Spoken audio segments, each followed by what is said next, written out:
Poverty depends on a complex apparatus. If only money were the solution to it, it would be easy. The problems, they're much, much more insidious, and they're much trickier than that. If you wondered why there's so many guns in America, it can be explained by three letters, N, O, and A, the National Rifle Association. And they have a strategy of the inside game, they're lobbyists, and then they have their movement. Lots of businesses have this kind of lobbying power, But where is the lobby for the world's poor? Our organization, One, we want to be the NRA for the world's poor. We want to have the inside game and the outside mobilization. It's always social movements that change the world, not individuals. My route to where I am here now is one where I now realize you can't do this without commerce. Commerce is the greatest player in taking people out of extreme poverty. We just look at India, we just look at China. Aid and development assistance is the kind of bridge from here to there. It was an education for me to get there. We had a very snobby attitude about business and big business, and we sort of demonized it. And actually, you go to the developing world, and jobs are the most dignifying thing that you could offer somebody. Because when people have work, they can sort out their own problems.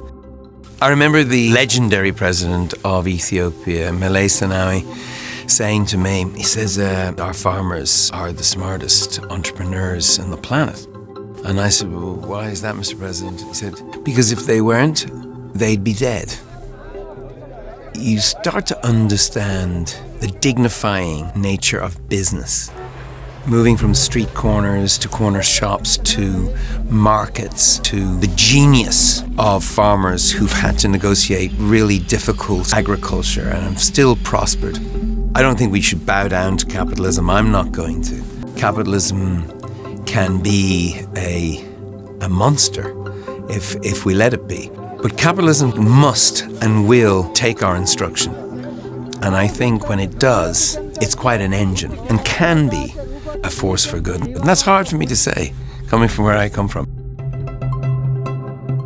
It used to be that campaigning for the world's poor was a very left-wing thing to do. All of us on the left did it, and we were very self-righteous about it. But then, if you looked across the political aisle, you'll see there's a lot of church groups doing the same thing, and people on the left be like, I'm not hanging out with them, What's great, actually, is when people who you would really never find in each other's company are hanging out together, then things get interesting. Our organization was called One because we figured we just need one thing to agree on in order for us to work together. And that is that the lives of the poor deserve better treatment.